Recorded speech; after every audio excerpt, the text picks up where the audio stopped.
Historiography में आज हम एक अहम टॉपिक पे बात करेंगे और मेरे हिसाब से तो ये मतलब एक बुनियादी मौजू हिस्ट्री में है और हिस्टोरियोग्राफी में है। तो फैक्ट और इवेंट यानी दो ऐसी चीज़ें जिनका बार बार जिक्र होता है और बल्कि जो लोग हिस्ट्री से बिलोंग भी नहीं करते वो भी इसको इस्तेमाल करते हैं, हिस्टोरिकल फैक्ट या इवेंट। तो देखिए, अब अगर आप फैक्ट को देखोगे तो इसकी जो डेफिनेशन मतलब सामने रखी जाती है कि claim to knowledge established by the methods of historical inquiry. तो ये तो एक मतलब एक नॉलेज के लिए एक दावा होता है, यानी हमें एक किसी चीज़ का इल्म हासिल हुआ है उसके लिए एक क्लेम की जाती है, लेकिन एक प्रॉपर मेथोडोलॉजी के ज़रिए ये इल्म हासिल होता है, यानी एक हिस्टोरिकल मेथोडोलॉजिकल इंक्वायरी। तो जो मतलब बड़े इसमें थेरिस्ट्स हैं या फिलोसफर्स हैं, उनके हिसाब से तो मतलब ये ही चीज़ है जो कि हिस्ट्री को फिक्शन से अलग करती है या मुमताज़ बना देती है। तो नाउन जो मतलब फैक्ट है, अब देखिए इसको हम जो हमने पढ़ा है कि इट इज़ डिराइव्ड फ्रॉम जो फैक्टम, जो लैटिन वर्ड है, तो उसका माने है कि समथिंग डेफिनेटली डन, यानी कि वाकई जो चीज़ हुई हो। तो फिर ये इंग्लिश में लैटिन से यानी फ्रेंच फाइड से आया जिसके माने डीड है, मतलब ये इंग्लिश में फ्रेंच के जरिए आया और वहाँ लैटिन से आया हुआ है। तो मतलब एक वाकई में जो वाक़ा हुआ हो उसको हम फैक्ट कह सकते हैं। अब जब हम हिस्ट्री पढ़ते हैं, आप अगर आपने वो जो कॉजेशन पे हमने बात की थी उसमें भी इस पे थोड़ा हमने बात की थी। तो जो हिस्ट्री है हम इसको डॉक्यूमेंट से पढ़ते हैं। तो डॉक्यूमेंट्स क्या होते हैं, वो ट्रेसेस ऑफ पास्ट इवेंट्स होते हैं। तो हम डॉक्यूमेंट्स के जरिए हिस्ट्री पढ़ते हैं। अगर एम्पिरिकली हम देखें तो हम जो वाक़ात हुए या इवेंट्स हुए होते हैं उनको हम या तो डायरेक्टली जान सकते हैं या इनडायरेक्टली। तो इनडायरेक्टली मोस्टली ट्रेसेस के जरिए होता है, यानी हिस्टोरिकल जो हमारा रिसर्च है वो इनडायरेक्ट होता है। मैं जब ट्रुथ पे बात करूंगा, हिस्ट्री एंड ट्रुथ, वहां पे इसमें ज़्यादा मैं डिटेल्ड बात करूंगा। तो अब देखिए जो हिस्टोरिकल फैक्ट्स है वो इसी इनडायरेक्ट मेथड से, क्योंकि हम उस टाइम में होते नहीं हैं, हमारे पास डॉक्यूमेंट होते हैं, उनके ज़रिए से हम वो मतलब फैक्टर्स यानी ट्रेसेस के ज़रिए हमें वो पता चलते हैं। तो आप समझिए कि डॉक्यूमेंट एक स्टार्टिंग पॉइंट है और फैक्ट हमारा एक गोल होता है जब हम ये मतलब ऐसा इल्म हासिल करना चाहते हैं। अच्छा, अगर आप हिस्टोरिकल फैक्ट को देखोगे तो मतलब ऐसा कोई चीज़ नहीं, हिस्टोरिकल फैक्ट कोई भी चीज़ नहीं होती है, जिस तरह कोई केमिकल फैक्ट नहीं होता है। अब ये सिंपली हमारे पास है एक mode of acquiring knowledge that is historical, यानी किसी भी चीज़ के मतलब जब हम एक हिस्टोरिकल नॉलेज हासिल करना चाहते हैं तब जाके वो मतलब एक फैक्ट बन जाता है, हिस्टोरिकल फैक्ट बन जाता है।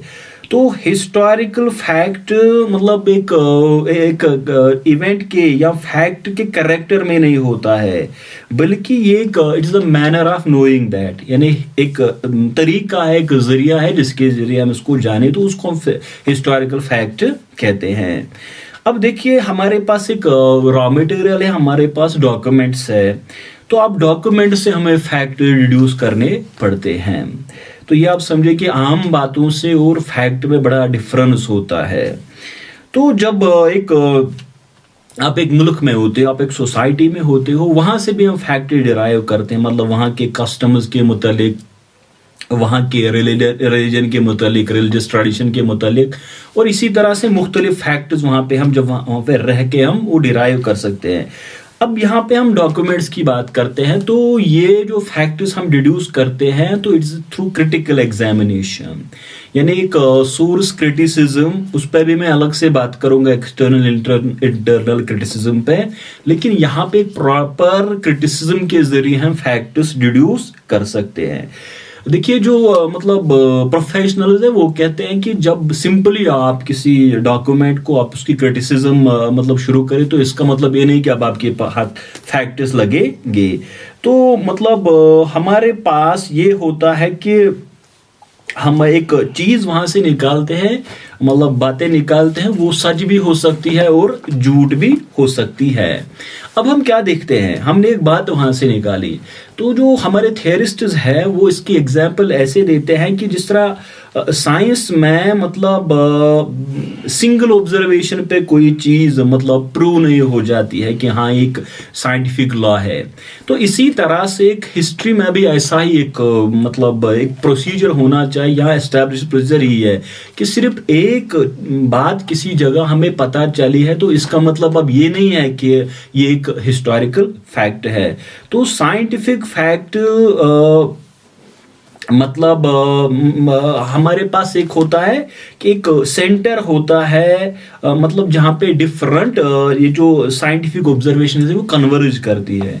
तो सिमिलरली हिस्ट्री में भी होना चाहिए, यानी हिस्ट्री में भी यही होना चाहिए कि एक बात जहाँ पे मुख्तलिफ सोर्सेज से हमारे पास मुख्तलिफ उसके मतलब स्टेटमेंट्स मिलते हैं, वो एक जगह जमा हो जाते हैं और हम ये कह सकते हैं कि अब ये फैक्ट बन गया है। तो अगर मैं आपको सिंपली ये बताऊं कि एक मतलब एक एग्रीमेंट है, यानी मुख्तलिफ किताबों से एक स्टेटमेंट हमारे सामने आ जाता है, हम उसमें वो सील्ड करते हैं, उसमें वो प्रिंसिपल ऑफ डिफरेंस निकाल के हम देखते हैं कि मुख्तलिफ किताबों ने, मुख्तलिफ अथॉरिटीज ने, मुख्तलिफ सोर्सेज में ये बात लिखी होती है, तो अब जाके फैक्ट बन जाता है। तो सिंपली अगर मैं ये बात कहूं कि एक फैक्ट एक स्टेटमेंट होता है विच इज एग्रीड अपॉन, यानी जिस पे तमाम हिस्टोरियंस का इत्तेफाक होता है कि हाँ कंसेंसस है, तो तब जाके एक स्टेटमेंट फैक्ट बन जाता है। लेकिन ये बड़ा मुश्किल है एक जगह पे हिस्टोरियंस का एक कंसेंसस बनना, किसी चीज पे बनना। तो किताबों में जो बातें लिखी जाती है, अगर हमारे पास मल्टीपल सोर्सेज ना हो, हम उसको सिंपली एक स्टेटमेंट कह सकते हैं और हम एक अथॉरिटी की बेसिस पे उसको रेफर कर सकते हैं। लेकिन प्रोफेशनली एक चीज, एक स्टेटमेंट तब जाके फैक्ट बनती है तो जब उसमें वो देखते हैं कि मुख्तलिफ सोर्सेज एक जगह कन्वर्ज होती है और फिर हम उसको देखते हैं, वो करते हैं the harmony of the factors, यानी क्या चीज इसमें एक जैसी और क्या चीजें इसमें मुख्तलिफ है। तो सिंपली हम इसको कह सकते हैं कि that it is agreed upon statement, वो जाके तब फैक्ट बन जाता है। अब फैक्ट पे मतलब एक हमारे पास मुख्तलिफ हिस्ट्री के हिस्टोरियोग्राफी में जो स्कूल्स ऑफ थॉट है, तो सिर्फ ये नहीं कि फैक्ट क्या है। देखिए आप इसमें कोई डिबेट्स है, एक डिबेट तो यह है कि whether fact speaks for itself और नॉट, क्या फैक्ट बजाते खुद बातें करते हैं या नहीं।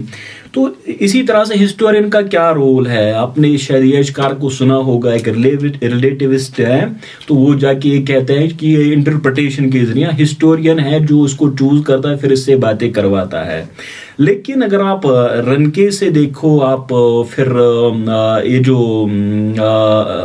उसके बाद के जो मतलब एल्टन, अर्थर मार्वे वगैरह, जिस तरह का हमारा एक मतलब मेरा भी उन्हीं की तरफ मेलान है, तो ये जाके एक बात है कि मतलब फैक्ट्स मतलब सीक्वेंस में जब आप इनको डालते हो तो ये खुद बातें करते हैं। लेकिन बात यहीं पे खत्म नहीं हो जाती, उसके बाद इसमें ट्रुथ का एक एलिमेंट आता है कि ट्रुथ को रिप्रेजेंट करता है या नहीं। तो कार, क्रोशे, पोस्ट मॉडर्निस्ट्स, ये सारे लोग इसको मतलब इस तरह का चैलेंज करते हैं।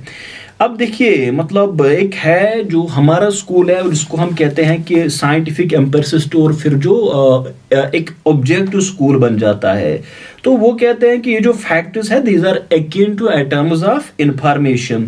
जब हम उसको कलेक्ट करते हैं, ये मैं एलन मंसलो के वर्ड इस्तेमाल कर रहा हूँ, कोलेट करते हैं, ये बजाते खुद अपने आप के लिए स्पीक करते हैं। तो ये नोबस और इसी तरह से रंके में भी आपको मिलेगा, फिर जाके ये एल्टन में भी आपको यही बात है कि आप इनको मतलब एक जगह सीक्वेंस ये खुद ब खुद बातें करते हैं। कार में इस हिस्टोरियन का रोल आता है, लेकिन जब आप पोस्ट मॉडर्न्स की तरफ बढ़ते हो तो वो तो बिल्कुल इसका इनकार ही करते हैं। आप हेड एंड वाइट को देखोगे, उस कहते हैं ये कंस्ट्रक्शन ऑफ हिस्टोरियंस है, मतलब इसको मैं खोल नहीं सकता, लेकिन पोस्ट मॉडर्न बिल्कुल इसको चैलेंज ही करते हैं ऑन द एपिस्टेमोलॉजिकल ग्राउंड, यानी हम इससे कोई जान सकते हैं, हिस्ट्री जान सकते हैं। तो थोड़ा आगे चल के हम इस पे और बात करेंगे, लेकिन हमारे हिसाब से ये कि एक एग्रीड अपॉन स्टेटमेंट है, उसको हम फैक्ट कह सकते हैं। अब देखिए, अगर आप इवेंट को देखोगे तो सिंपली अगर आप वेबस्टर डिक्शनरी वगैरह, तो समथिंग दैट हैज हैपेंड, यानी एक चीज जो हुई हो उसको लिखते हैं वो जो नोट वर्दी अकरेंस हो। अब देखिए, हम हिस्ट्री में पढ़ते क्या है, आपने भी मतलब जो देखते हैं कि हमारे पास किंग्स है, हमारे पास ट्रेड है, हमारे पास ट्रीटीज है, हमारे पास बैटल्स है, हमारे पास कॉन्सेप्ट्स जैसे पॉवर्टी है, हमारे पास कोई रिलीजियस ट्रेडिशन है। तो इनमें दो तरह की बातें हैं। देखिए, कुछ चीजें हुई होती है दैट हैज हैपेंड या अकर्ड, और कुछ नहीं। मिसाल एक बादशाह है, तो इसमें क्या होने वाला है, बादशाह था, लेकिन अगर आप एक बैटल को देखोगे, एक ट्रीटी को देखोगे, तो वो that has happened, that has occurred. तो ये एक डिफरेंस है, यानी thing that has happened and occurred. हालांकि अकरेंस और मतलब इसमें हैपनिंग में, यानी एक चीज हुई हो, इसमें फर्क है। तो थिंग्स दैट हैव हैपेंड और हैज टेकन प्लेस, इनको हम कहते हैं इवेंट्स है, यानी ई इवेंट्स में आएंगे। तो बजाते खुद, यानी आप देखोगे एक चीज हुई हो तो चीज के होने से एक चेंज आ जाती है, और चेंज भी ऐसी हो कि दैट इट इज परसीव्ड, यानी हमारे सेंस ऑर्गन जिसको समझते हो कि ये एक चेंज आई है। तो ये एक चेंज का होना, एक चीज का होना, टू हैपन, टू अकर, उसके बाद एक चेंज दैट इज परसीव्ड, यानी जिसको हम फिजिकली समझ सकते हो, हम उसको समझते हैं कि यही इवेंट है। तो इवेंट हम उसको कहेंगे कि that's are happenings, these are occurrences, तो which resulted in change in state of affair, जहां से कोई चेंज हुई हो। अब ये कोई आम चेंज नहीं होती है, it is not any ordinary change, बल्कि एक नोटिसेबल चेंज होती है। मतलब कोई प्रेसिडेंट खाना खाता हो, वो सोता हो, तो इससे कोई फर्क नहीं पड़ता, लेकिन उस प्रेसिडेंट को किसी ने कत्ल किया हो, उस प्रेसिडेंट ने मतलब किसी बाहर के प्रेसिडेंट के साथ कोई ऐसी एक्टिविटी की हो जिससे फॉरेन अफेयर्स पे असर पड़ा हो, तो तब जाके हम उसको कहेंगे कि that it was an event. तो हम सिंपली इसको देखते हैं, there is a perceived change in set of affairs, लेकिन चेंज ऐसी हो कि दैट इज नोटिसेबल, जिसका लोग नोटिस ले। अब देखिए, इवेंट के लिए कोई मतलब एक टाइम लिमिट नहीं है। कभी कोई आदमी खाना खाता, हम उसको भी इवेंट समझते हैं। तो आप देखिए, कोई हिस्ट्री में आपकी हिस्ट्री में कोई इवेंट हो, वाक़ा होता है, हम उसको इवेंट कहते हैं। लेकिन देखिए, फ्रेंच रेवोल्यूशन को भी हम इवेंट कहते हैं, हम रेनेसांस को भी इवेंट कहते हैं। अगर आप स्पेकुलेटिव फिलॉसफी ऑफ मतलब ह्यूमन ये जो हिस्ट्री लोगे, तो वहाँ ह्यूमन डेवलपमेंट को ही एक इवेंट कहा जाता है। तो आप समझिए, एक छोटा हिस्सा भी हो सकता है, एक सेगमेंट ऑफ पास्ट एक बिल्कुल छोटा हो, एक बड़ा मतलब इवेंट भी हो सकता है। तो कोई टाइम लिमिट नहीं है। चल, लेमन एक फिलोसोफर है जिन्होंने हिस्ट्री पर लिखा हो, तो उनके हिसाब से ये है कि it's a sequence of occurrences, यानी सिर्फ एक अकरेंस नहीं, बल्कि sequence of occurrences singled out for notice. तो वो कहते हैं कि इसमें एक बिगिनिंग होती है, एक एंड होता है, और फिर जो वो द सैंडविच्ड पार्ट, यानी जो मिडल में होता है, वो भी इंटेलिजिबल हो, यानी उसका भी हमें समझ आ जाए कि हाँ, इसका एक कनेक्शन होता है बिगिनिंग और एंड के साथ। तो फिर उन्हीं के हिसाब से, यानी मैंने उनसे पढ़ा है कि events and occurrences these are different things, यानी उनमें फर्क है। तो वो कहते हैं कि event is an individual ordering of sequences, यानी ऑर्डरिंग ऑफ सीक्वेंसेस। तो मतलब ये कोई सिंगल अकरेंस नहीं होती है। इसी तरह से ना तो ये सिंगल सीक्वेंस ऑफ अकरेंसेस होती है which follow from each other in the basic narrative but have no beginning and end, यानी एक के बाद एक आए, लेकिन इनका ना तो कोई शुरुआत ना हो, ना इनका इख्तिताम हो, यानी वो अकरेंस है। और इवेंट में क्या होता है, एक बिगिनिंग है, एक एंड है, और then there is intelligible middle part. ठीक है। अब देखिए, हम अगर इवेंट की रफ्तार को हम देखेंगे, तो उसमें एक बड़ा कॉन्सेप्ट वो जो ब्रॉडल ने लाया था मेडिटेरेनियन बुक में, एक टाइम का कॉन्सेप्ट, एक 3 लेवल्स ऑफ टाइम है। तो उसको देखोगे कि हिस्टोरिकल टाइम कैसे आगे चलता है। मेरे ख्याल से मैंने ये पीरियडाइजेशन की उस वीडियो में थोड़ा इसको रेफर किया है। अब देखिए कि मतलब इवेंट, और इसका मतलब ये नहीं कि जब हम वो एल्टन को आप देखोगे तो वो इसके लिए एटम, यानी जिस तरह फिजिसिस्ट का एटम होता है, लेकिन इसका मतलब ये नहीं कि इवेंट आया और खत्म हो गया उसके बाद दूसरा इवेंट शुरू होता है। तो इवेंट और कंटिन्यूटी ये साथ साथ चलती है, यानी इवेंट का मतलब ये नहीं कि एक चीज खत्म हो गई, वो खत्म होने के बाद अब दूसरी, तो लिंकेज होती है, यानी इवेंट और कंटिन्यूटी के साथ रिलेशन है। अच्छा, अब इसको देखेंगे कि मतलब इसी तरह से वो एक स्टैनफोर्ड एक उसमें कॉन्सेप्ट लाते हैं कि इवेंट ऑब्जेक्ट्स नहीं होते हैं, तो उसमें वो लिखने अपनी लेटर, यानी स्टैनफोर्ड एक एग्जांपल देते हैं कि that I wrote a letter. अब इसकी स्पेशियो टेम्पोरल, यानी स्पेस और टेम्पोरल जब आप मीनिंग देखोगे तो वो लिखते हैं कि मेरी लेटर किसी भी जगह जा सकती है, लेकिन जो मेरा एक्ट ऑफ राइटिंग है दैट इज इवेंट, क्योंकि वो एक इवेंट है, यानी उसकी सिंगल स्पेशियो टेम्पोरल एक आइडेंटिटी है। अच्छा, इवेंट और फैक्ट इसमें फर्क है, यानी कोई एक चीज अगर आप थोड़ा रियलिस्ट को देखोगे तो वहां आपको पता चलेगा कि एक ही तरह की, यानी कुछ हिस्टोरियंस की बुक से कि इवेंट और फैक्ट एक ही चीज है। तो आप देखोगे कि मतलब फैक्ट जो स्टैनफोर्ड डिफाइन करता है कि may be defined as event और state of affairs under a particular description, यानी एक सिंबॉलिक पार्ट होता है उसका, इवेंट का सिंबॉलिक पार्ट फैक्ट होता है। तो सिंपली कि facts are stated, events occur, यानी इवेंट होते हैं और फैक्ट सिंपली हम स्टेट करते हैं। तो ऐसा है कि फैक्ट और इवेंट लिंक्ड है, लेकिन वो एक ही चीज नहीं होते हैं। तो इसमें मतलब और भी बहुत सारी बातें हैं, लेकिन मैं समझता हूँ एक बिगिनर के लिए इतना काफी है, और ये एक सफिशिएंट डिस्कशन है कि आप फैक्ट और इवेंट को समझे। तो इसमें बहुत सारे टॉपिक्स है हिस्टोरियोग्राफी में, तो नेक्स्ट पार्ट में हम किसी और टॉपिक पे डिस्कस करेंगे। Thank you.